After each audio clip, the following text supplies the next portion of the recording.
Hi, and welcome to Brighton Summer Study Abroad for July 2020. My name is Dr. Erin McCulloch, and I'm going to tell you a little bit about the program. So first you need to know where Brighton is. You can see on the map to the left, you've got London down in the bottom right-hand corner, and Brighton is a little bit further south from there. So we're about 2.5 hours by bus, 2 hours by train south of London. They actually refer to Brighton as London by the Sea. You can see it has this pier. It's really famous.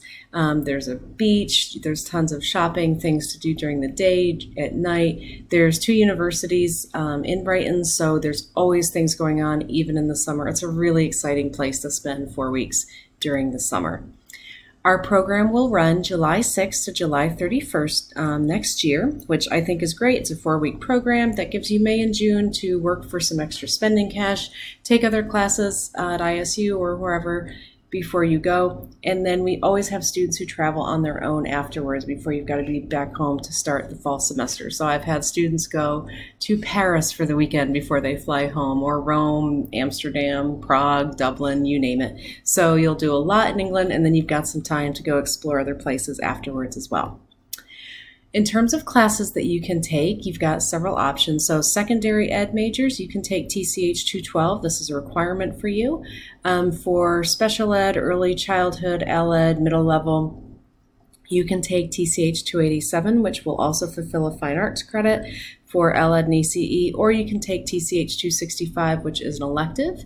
You may also enroll in a special section of EAF 228, which has been designed specifically for students doing study abroad. So this is a fantastic opportunity because you can take 2 classes, and I'll talk to you more about the cost of that later, but you can take 2 classes over the course of the summer that will be requirements for your major, and you're going to get up to 40 diverse clinical hours in English schools.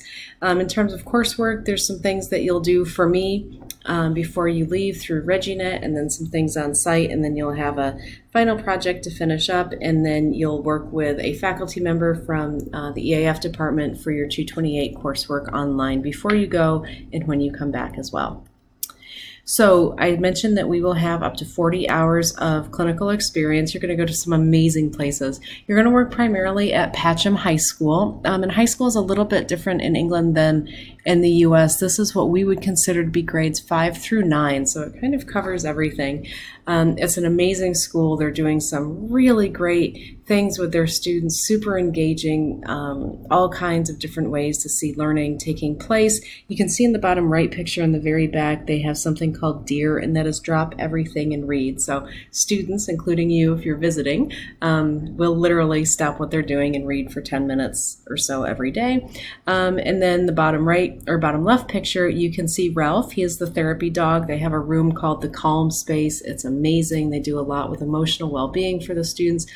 And then in the middle, a couple years ago when we were there, the older students were putting on a production of Sister Act, and it was fantastic. So you'll also get to see their theater performance that they work really hard on. You'll probably get to see some rehearsals too. You'll spend about 2 weeks in Patcham, and you will absolutely love it.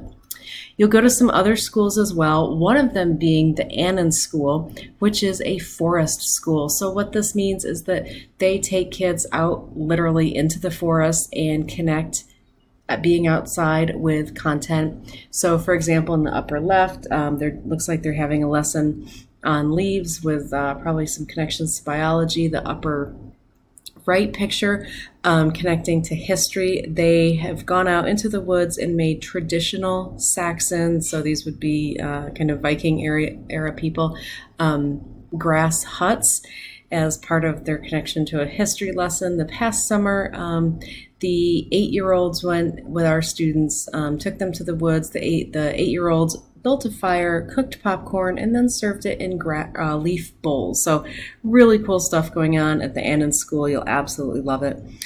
You will also go to the town of Lewis to see something called the Patina Parade, and this is at the end of the school year, and it's for all the students. They call them leavers because they are moving on from primary school to secondary school. And each school has a theme, and they develop these costumes and props and really amazing things that they do, and they have a parade through town, so you'll get to be part of that, and it's really exciting. There's a fun castle in Lewis to explore as well, and some other neat things.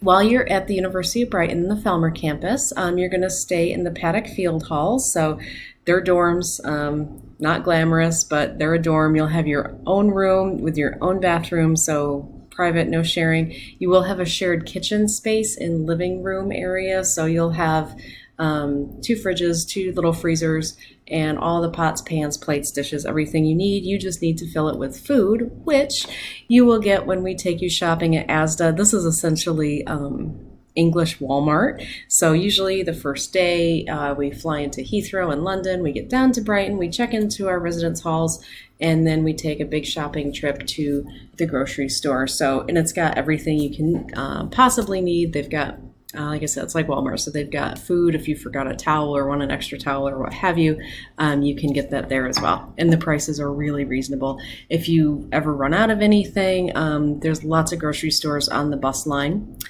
which the bus line has a stop right on campus. It's super convenient. You can buy an unlimited bus pass for the bus that will take you to campus down into Brighton any time of day, all week long. It's great.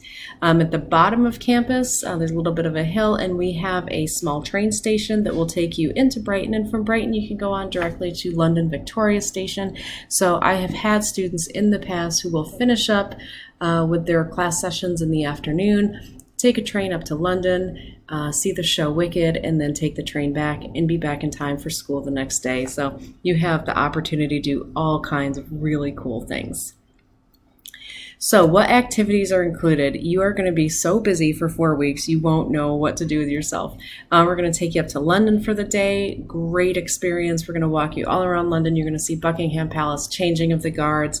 We're going to walk over to Big Ben. We're going to see Parliament. We're going to go to Piccadilly Square and Leicester Square, and it's amazing. You'll also go to Warwick Castle, which is this really cool old castle that has a dungeon show with a torture chamber sort of thing. It's proper scary, but students seem to enjoy it. You'll also go up to Beachy Head. This is a group of students from a couple years ago. This spot is incredibly beautiful and very famous.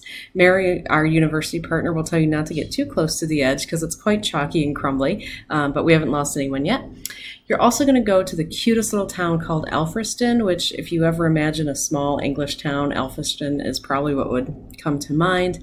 Another day you're going to go to Bodiam Castle, and you can't really see it in this picture, but this is a castle pretty much in the middle of a lake, proper moat around this castle. It's absolutely beautiful. And then you're going to go to the town of Rye, which is the picture underneath. Again, another adorable, proper little English town.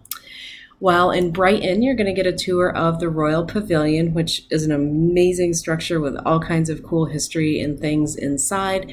And then I'll take you around Brighton our first night or second night. I'm going to take you out to Brighton Pier. We'll go down to the lanes and go shopping, show you kind of parts around Brighton, and then the next day you're actually going to do a scavenger hunt and get to know it even better. But usually we spend our first evening in Brighton hanging out in the pier, and then we go to Harry Ramsden's for fish and chips because, well, that's just what you do in England. We also go to prison, so there's this really neat Brighton Prison Museum. The guy that leads it knows so many amazing, weird, incredible facts, and we're down in these prisons below the city. You can see that this last year the students put me in prison, but you get to put on costumes, and it's a really neat experience. So there's lots of things to do during the week when you are not in school. Other things we do, so a couple years ago during the World Soccer Championship, when England was in the semifinals, they put this giant screen up on the beach, and it was a huge party, so we went to that. Below is a pub called the King and Queen. We sing karaoke there on Tuesday nights. If there's cool events going on, we also usually rent the VIP box up on top and watch them on the big screen TV. You have some weekend trips included in the program, so you've just got so much that you get to do. One weekend you're going to go to Oxford, which, of course, if you know Harry Potter, a lot of the scenes from Harry Potter are filmed here. So there's the town. And then you're also going to go to Stratford-upon-Avon, which is a really cute little town. This is the birthplace of William Shakespeare. And then you're going to go to a performance at the Royal Shakespeare Theatre, which is absolutely amazing. We've seen some really cool shows there. Your other weekend trip, we're going to take you to Stonehenge, and you're going to see a really cool pile of rocks. And then you'll go to the town of Bath, see the Roman baths. You'll stay in a town, nice little hotel outside of Bath, and you can go down into Bristol for the night. So you've got 2 awesome weekend trips included. You'll also have a free weekend, so a lot of students will hang out in Brighton, maybe go back up to London. If you are interested in applying, and I hope you are, here's some steps you can take, and I have sent you the link for how to do this in the email where you got this video as well. Our application deadline is March 1st. The earlier we have our applications in and we can kind of start processing, we get much better deals on plane tickets, so please don't wait until March 1st. So here's the cost that we had for the past year, 2019. I'm going to compare it to if you spent 6 weeks in normal taking classes versus 4 weeks in England taking classes, and you can see that it's about the same cost, but I guarantee you 4 weeks in England is so much more fun than 6 weeks in normal. So as you can see, the program costs up at the top are fixed. That's what the University of Brighton charges us, but that includes so much. So 4 weeks of housing, all your instructional costs, you don't have to buy books, you don't have to do anything, excursions, activities, and your insurance. So there's tons of stuff included. And you can see the tuition, so you can get up to 6 credit hours on this program, but you're actually only going to pay for 2. So that's a fantastic deal for you. We estimate airfare from Chicago to London about $1,300. We have not paid that in years. I'm really good at finding cheap fares. One year we got it for $650 round trip. So we just estimate it high because typically in the summer, airfare to Europe is high, but I'm really good at finding cheaper fares for you. If you already have a passport, you don't need another one. You don't need another visa to go to England, so you don't have that expense either.